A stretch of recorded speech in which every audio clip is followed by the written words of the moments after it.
All right, this is the Undersound with Cherry B, and as I always say, this is a platform for up-and-coming talent, all types of talent, hip-hop artists. I feel like there's a lot of talent out here, way better than talent out now, and social media has made it easy for a lot of whack shit. So I like to push the people that's doing something that we don't know nothing about, or push the people that's, doing something with their platform, anything that someone's doing just to be heard. You get what I'm saying? So this is why you're here. Introduce yourself. Hey, what's up, everybody? My name is Diamond White. I'm happy to be here. Thank you for having me. No problem. So is that your real name? Absolutely. Okay, so why did you decide that you was gonna brand Diamond White? What is the inspiration behind using that name as your brand, taking it into your business and everything else that you're doing? I remember I used to, like when I was in high school or junior high, and I was kind of going by like Diamond Princess Cut or whatever. And I don't know, I was kind of going by like other stuff. I wasn't even really going by my name. And then my grandma passed, and my grandma's the one who named me Diamond, and my last name was already White. And I just been through so much in life that I was just like, you know what?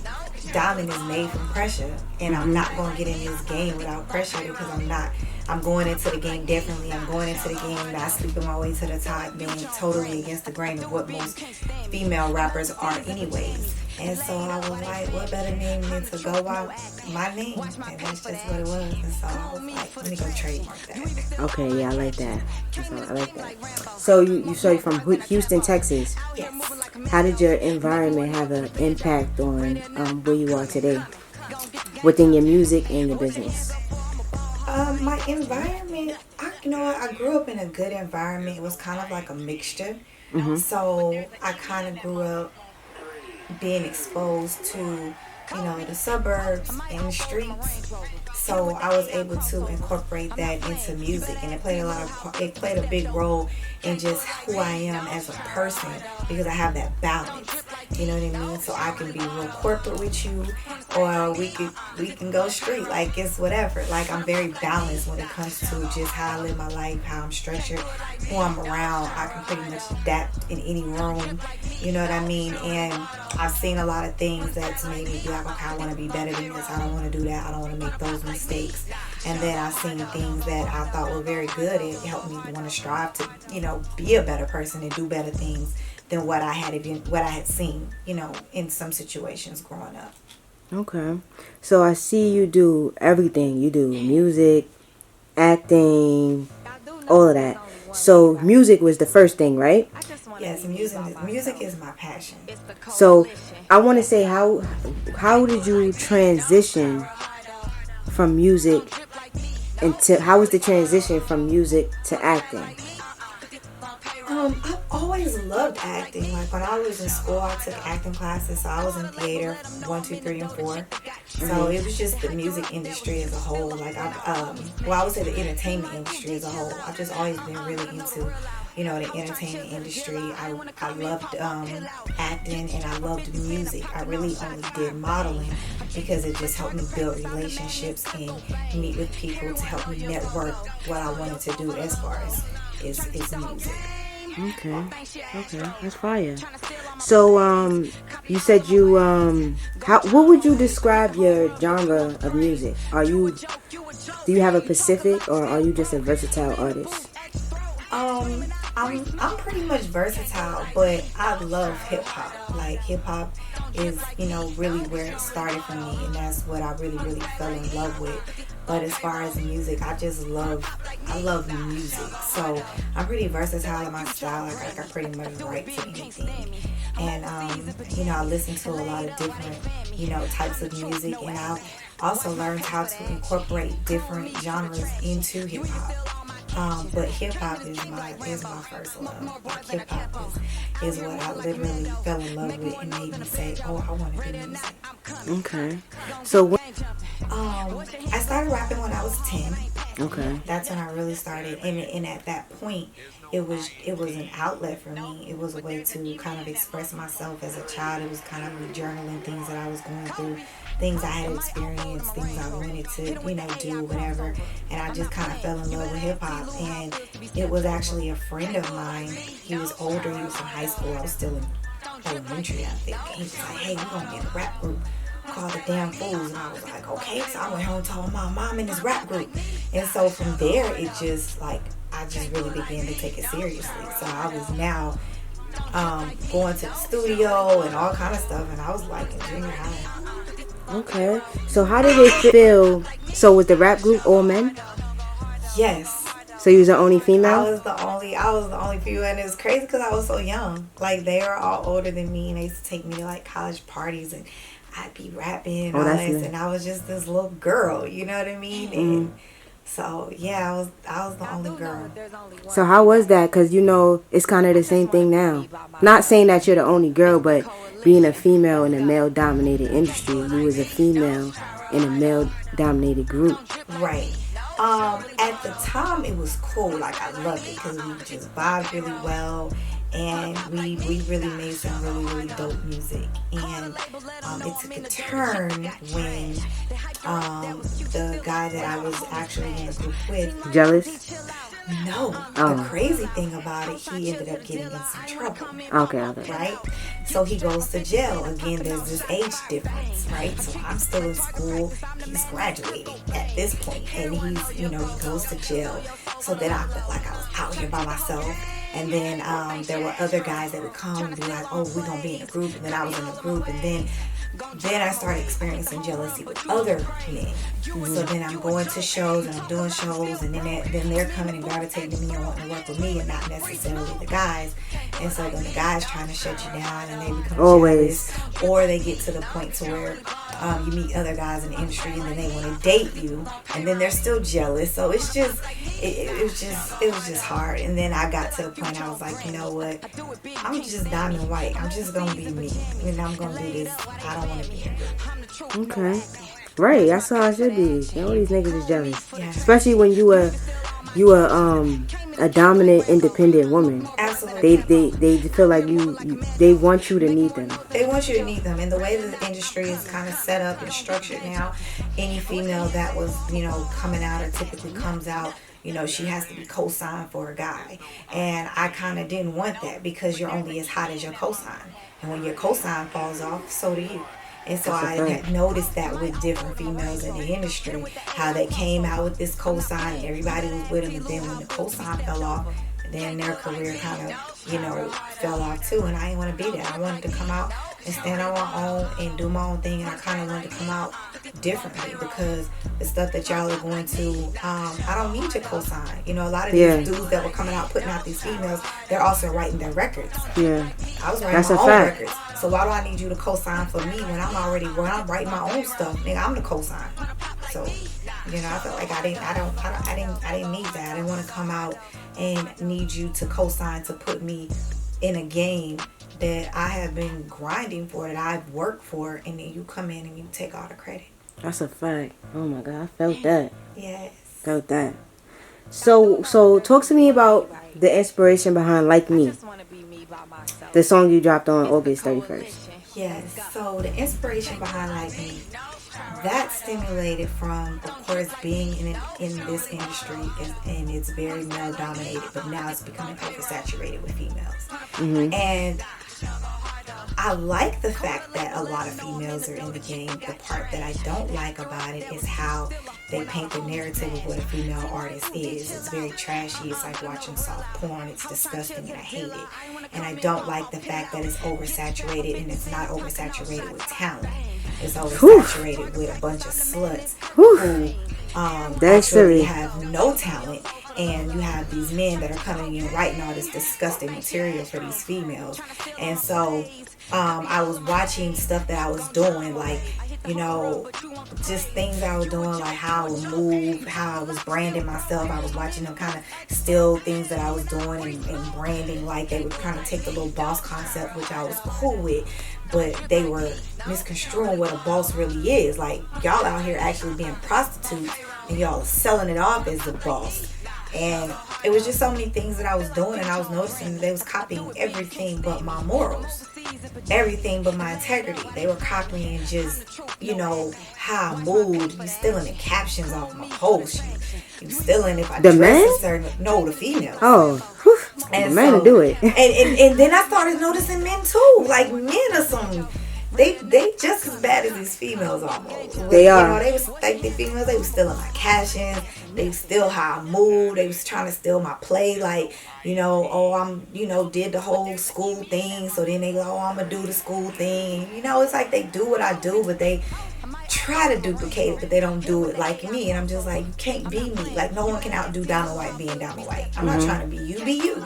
You know, and it's like, if you, the stuff that I want y'all to copy, which is my integrity and morals and self-respect, y'all don't want to copy that. Y'all want to overshadow that with being a hoe, and then, you know, try to steal, you know, the whole little boss thing. But you're a prostitute. Yes, that's not boss. that is a fact. You know what I'm saying? And so that's how, like, me kind of, I just, that's a fact. you know, it was actually a guy. He was interested in signing me or whatnot. And I can't say too much because y'all will figure it out. Okay. But you know, I wasn't willing to do. I'm not sleeping with you. I'm not putting out a bunch of slut music. I'm not nothing. And I've seen guys, they'll go and they'll get the girl that they can sleep with. They don't think she's more talented, but you can sleep with her. So And you'd rather manipulate it. invest the money into the person that you can sleep with and manipulate. I'm not her. And so, you know, that's how the beginning started. You know, call the label, let them know I'm in the door, the chick that got trash. And I'm in That's a fact. That is a fact. I lived it. So, I see that you opened up for That Is Fire. You opened up for Lil Wayne, Drake, Future, Nicki Minaj, 50 Cent. How was that? Because these is big artists. Yeah, These is not no little boy shits. These is big people shit. So how was that?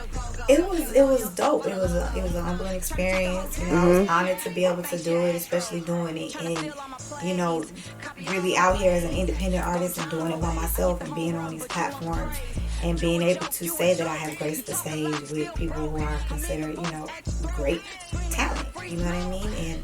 And so it was an honor for me. I loved it. You know, I'm trying to do more stuff like it. Okay. How did that even come about though?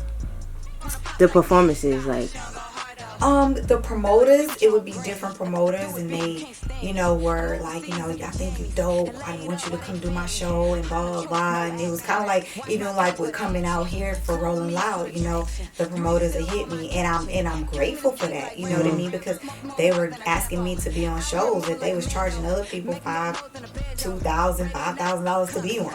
You know what I mean? So that's a fact. Yeah, so it was really dope for me. So you also a ghostwriter too. I see you a ghostwriter, and you became a feature. You're a ghostwriter, so you do features and you ghostwrite for females and males, or just females. Yeah, I you know what? I ghostwrite. I really could ghostwrite for a lot of these men too.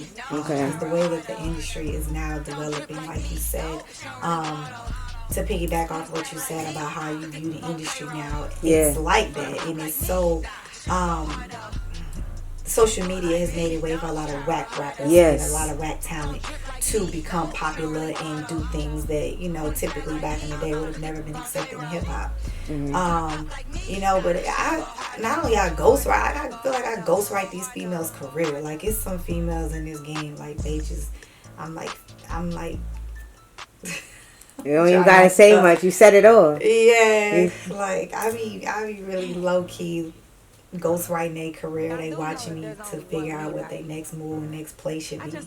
You know, but they really should let me write for them.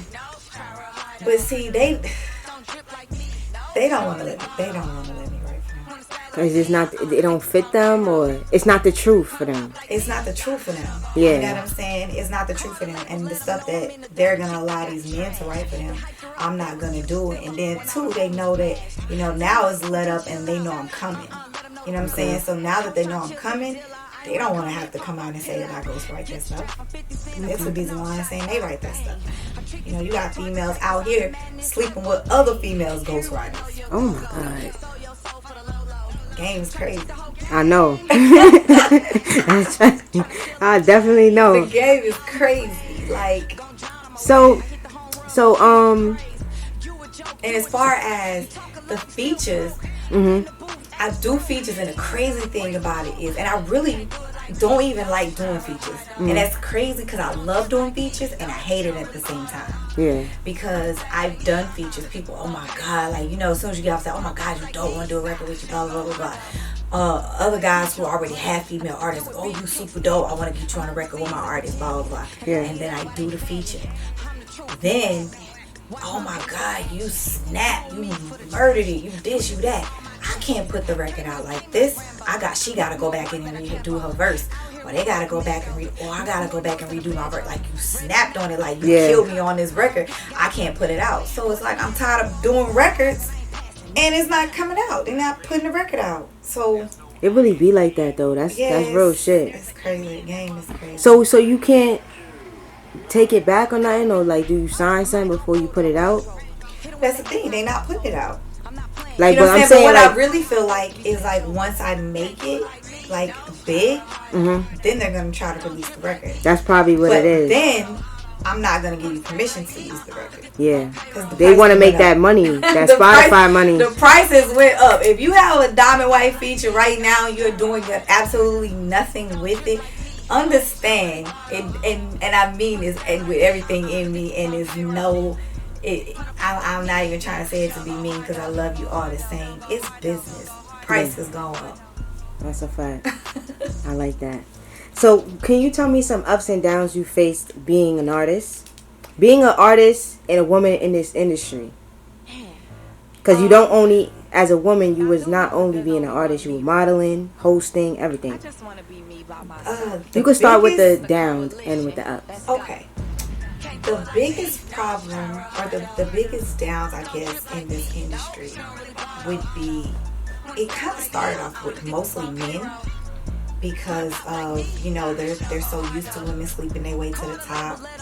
So, you know, when you're not like that, then they try to hold you back. They try to hold you down because you're not willing to compromise your morals and your integrity. And they want you to do that. They want you to compromise. They want you to, you know, be what the game is typically used to. So my biggest thing that's hurt me the most is I've actually had to turn down deals, and I mean like major deals. Oh, man. And so, and I mean, I'm talking about deals that I've had to call my mom and I'm balled up in a corner crying because at this point when the deal was offered to me, I was at my lowest. I was broke. I was homeless. Like, I was at my lowest and I needed that deal. And here it is. It was right here and all I had to do was sign. But it came with things that I wasn't willing to do. And I was like, nah, I can't do that. And I had a long talk with God, and God was just like, trust me. And that's when I really understood what trusting God is. And I really understood that, you know what, trusting God is not always the easiest thing to do. It's the best, but it's not always the easiest thing to do. And that's when I really had to really, really trust God. And so from it being from men, it turned into women, because women begin to try to hold you back because they're jealous of you, or they slept their way to the top, so they feel like you should too. They don't want to help you. You know, they feel like you're not doing what I did to get in the game. They don't really want you in the game. They don't want you shedding light on how the game really is structured and the things that they're really typically doing behind the scenes to get on and what you wouldn't do. So it's just crazy, and it went from men exploiting the women to now women exploiting themselves. You know, it was the men putting out, you know, calling women this and calling women that. You got women out here talking about how big of a hoe they are. Like, I've just never said, I don't know what part of the game this is. So that's now it's just, you know, it's crazy. But the ups are my supporters and my fans. Like, when I want to quit, when I want to give up, when I be like, okay, maybe this isn't for me. You know, I'm not going into it like everybody else. I am doing something different, and maybe I shouldn't. Maybe I need to stop. You know, I'll go somewhere and somebody will be like literally in the airport running to me and start crying, and I'm like, you know, and I don't even know why. Like, I haven't even made it. Inspired them. Yeah, and it's just crazy. Like, you know, I went to Miami, the girl I met, remember, she was just shaking. She was like, oh, she was shaking and crying, and it's like my fans and my supporters, they like, you know, we got you, we love you, can't wait for you to come out. And that keeps me really, really grounded and motivated. And my family, my family, they really, really just help me with staying encouraged. You know, my mother really is, I have a praying mother, and she's Yeah. always telling me, you know, God will not fail you. And so it's just really good. You know, it's been a lot of tears and a lot of pain and a lot of, you know, let down and, you know, all kind of stuff. People that you think will support you, that don't. But then God always sends something to show you, like, hey, I'm trying to show you, you don't need nobody but me. I got you. And He sends people and, you know, situations that just come in and shed this huge light, and it's like, and I feel so good. Yes. Yes. You speaking facts. I ain't gonna lie. Like, Thank you. that's a fact.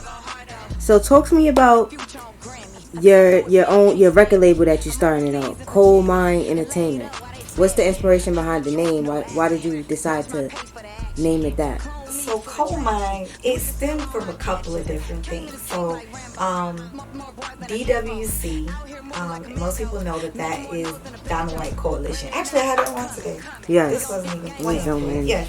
So DWC is the Diamond White Coalition, right? So that's just like my family, my friends, my supporters, my fans. Like, we're a coalition, we're a team. We get out here and we get it. We all have the same goal, you know, same morals, same everything. So it's built off love, loyalty, respect, integrity, all of that kind of thing. So that's what the coalition really is. Then my name was Diamond, of course, and so everybody knows that, you know, diamonds come from mine. It's dark in there, it's pressure, you know what I mean? And so it was like, you know, coal mine, you know what I mean? Like, it's gonna be a lot of pressure, and everybody that I sign, I'm looking like for real talent. And it's gonna be pressure, but everything that come out of here is diamonds. You know what I mean? I want to be a mogul in this industry, and I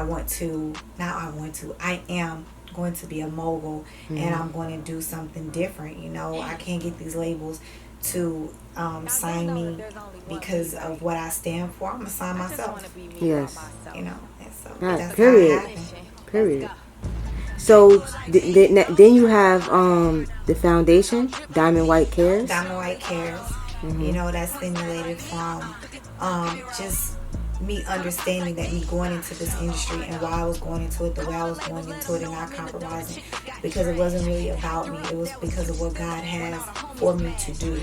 And when I said, okay, God, send me, I'll go, that came with a lot of responsibility. And I understood that.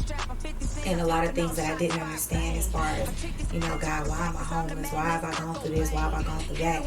I understood later on, not necessarily at the time, because at the time I was mad at God. Like, God, why are you allowing these things to happen to me? Yeah. But I understood, you know, I'm learning every day that He's processing me and that He put me through these things so that I can be who He wants me to be and help the people that He wants me to help.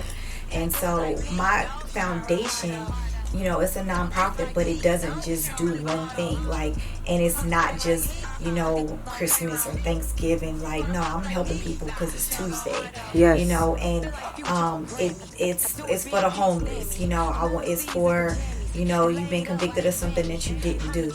You know, just recently, like about 2 weeks ago, I found myself in Crete. I was in Greece and I went to a leper's colony. And my foundation sponsors the medication that goes and heals the lepers. So it was like, it was really beautiful to go there and see, you know, how far that they've come. So it's just everything, you know. I like that. You doing a damn thing. Yeah, just whatever. You know, I sponsor a school in South Africa. You know, I have a prison ministry in Colombia. So it's just a bunch of different things. It's not geared to one thing. It's like, okay, God, wherever you need me at this moment, that's where I want to be. So God give His battles to His strongest soldiers. You know what? I love that. Yeah. I love that. And you know what? It took some growth and development for me to really understand that. Because if you just told me that a couple of years ago, I'd have been like, I ain't that strong. Nah, word. That ass. I'm not that strong. Like, I was at a point, I was like, God, I don't want to be here. Like, yes. I'm at a point, like, I want to die. Like, I do not want to be here. And, you know, my mom is a constant reminder of, like, God has something for you and His word does not come back void. You have a promise, stand on it. And that's just what I've been doing. Just standing on that. And you got 2 degrees, like I got 2 degrees too. I don't have no doctorate Come though. on, Queen. I don't have no doctorate. That's Listen, boo, I don't care if you had an associate, because me having 2 doctorates, listen, that's was great. Not the plan, okay? It was so not the plan. I didn't even want to go to college. That's the crazy part. Yeah. Like, I was really, really good in school, and I remember my teacher. I had a paper. It was like, what do you want to do? I was like, I want to be a rapper. I'm in the entertainment industry. I wrote the paper. She was like, nah, you got to pick a real career. So I'm like, okay, you got to be a lawyer, doctor, teacher, blah, blah, blah. I said, okay. I rewrote my paper. I said, I'm going to be a doctor and a rapper. She gave me a B on my paper. I went home crying to my mom. I was upset because I was like, I got a B. I went back to my teacher. I was like, why'd you give me a B? She said, you actually wrote the best paper in my class. I gave you a B because your goal wasn't realistic. I said, word? So I was upset about that. I was like, because you're supposed to grade me based off my paper, not based off if you thought my goal was realistic or not. And still in all, I didn't want to go to college. I felt like I'm about to graduate from high school. I'm going to be a rapper, and that's it. Like, I didn't want to do nothing. And I really just went, my mom, I started taking my basics, but I already almost graduated with an associate's degree already, because I was taking college courses in high school. Yeah. So I was just, I really just went to school, and then the more I seen the rappers that were coming out, everybody was a stripper, everybody was a prostitute, everybody was sleeping with this producer to be on and this, and I was like, man, I really want to change the narrative of what I thought, female rappers should be. So I was like, what, it ain't about me. I want females to see something different. So, I went, I got my, bachelor's and then master's, and then I was like, what, doctor now, I kind of sound kind of dope. You do. So that's what really made me do it. Like, it wasn't even like, I didn't even, it was not the plan. Like, it just kind of happened. And I don't know. God is good. Like, the way He just structured my life. Because you did a lot. That I've just been through and done, because I remember just going to school and not even having nowhere to live. Yeah. You know what I mean? Like, I really grind. It was a grind. It was a struggle. Like, and people, I'm gonna help them to do this, and then when you don't sleep with them, then they don't want to do what they say they're gonna do. So I knew that I needed to put myself in a position to just not be like just this struggling artist where men feel like you need them. You know what I mean? Like, no, I'm not gonna be writing these raps about being a boss and I'm really sleeping with such and such to pay my bills. No, that's not bossy. Like, I have to really be what I rap about. I gotta be what I'm trying to encourage other people to be. I can't take no shortcuts. I wish I could have. Yeah. You know what I mean? Because I already been on, but it is what it is. And so that's kind of how that came about. So the goal really was never to go to college, and I was not trying to encourage women to go to school. Yes, I want them to go to school or be whatever it is that they want to be, but I just want you to be a boss in whatever you do. I don't care if you work at Walmart. I want you to have some morals and some integrity about yourself and understand your self-worth and not be so loose and feeling like that you can be bought. That was my goal. You know what I mean? My goal is not to get girls to go to college and be a hoe. You know what I mean? Because that's what the picture is being painted now, because you've tried to take what I'm doing and try to be like, oh, you can be this, go to school, so now you got girls at school twerking and being sluts and getting bad reputations. That was never the play either. You know what I mean? And so let me stop, Fried.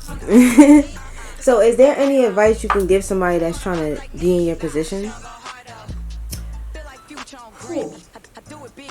The best advice I could have for anybody, if this is not something that is your passion, don't do it. Because it's a lot. This game will eat you alive if you're not ready for it. But my biggest advice I would give is first seek God, get a relationship with Him, and stay prayed up. Stay prayed up and don't give up. You gotta go diligently seeking God, find out what He wants you to do, and then do that. But come in this game and want to make a difference. Don't come in the game and be the same thing as what everybody else is doing, because you're not a part of the solution. You're a part of the problem. You know what I'm saying? And this game tears down more people than it builds up. It's very destructive. This industry is a very destructive industry, and that's why they try to. Because I don't want to be a part of the problem. I want to help be the solution, and they really not looking for a solution. They're loving the fact that they're able to take our culture and use it to destroy us. And the crazy part is they're using our culture and our people to destroy our people.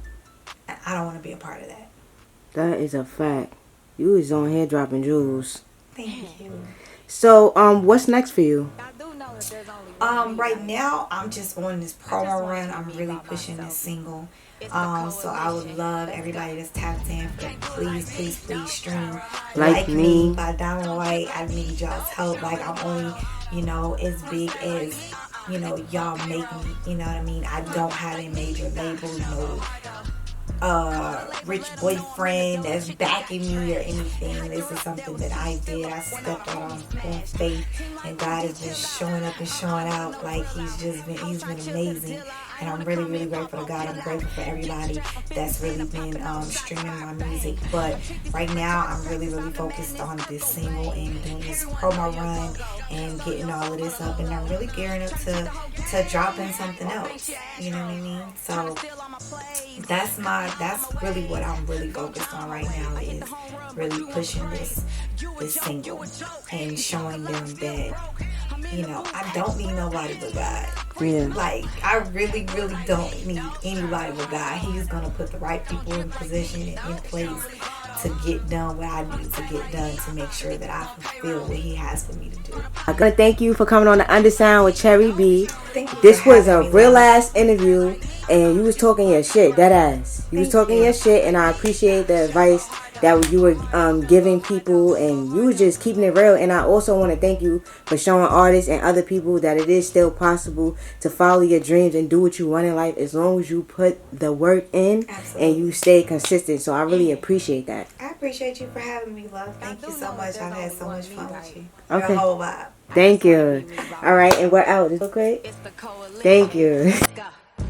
Can't do it like me, no. Try real hard though. Don't drip like me, no. Cause you don't really bottle. Wanna stag like me, put this on payroll. Wanna pop like me, nah. Cause you don't go hard though. Call the label, let them know I'm in the dough. The chick that got trash. They hyped her up, that was cute. Still a when all the homies smashed. Team like, ooh, D, chill out. Let them know the real out. I was trying to chill to the deal out. I ain't wanna come in, pop out, pill out. Get the strap, I'm 50 Cent, I'm popping out shots, fire, bang. I treat these like target practice, I'm the madness, Kurt Cobain. Everyone know you're go-go. Sold your soul for the low-low. Trying to cheat the whole game. Think she an Astro. Trying to steal all my plays. Copy all of my ways. Gon' drown on my way. I hit the home run, but you want the praise. You a joke, you a joke. You talk a lot, you still broke. I'm in the booth at your throat. Screaming out free smoke. Can't do it like me, no. Try real hard though. Don't drip like me, no. Cause you don't really bottle. Wanna stag like me, put this on payroll. Wanna pop like me, nah. Cause you don't go hard though. Feel like Future on Grammy. I do it big, you can't stand me. I'm overseas in pajamas and laid up while they fan me. I'm the truth, no acting. Watch my pace for the action. Clone me for the traction. You even steal all my captions. Came in this game like Rambo. More bars than a Campo. Out here moving like Commando. Making more noise than a banjo. Ready or not, I'm coming. Gon' get the game jumping. What's your hands up for? I'm a ball hog and I ain't passing nothing. Diamond, there's no I in team. Nope, but there's an M in that motherfucker. 3, 2, 1. Kobe. I might off-road in my Range Rover. Hit him with the AI crossover. I'm not playing. You better ask T. Lou how it feels to be stepped over. Can't do it like me. No. Try real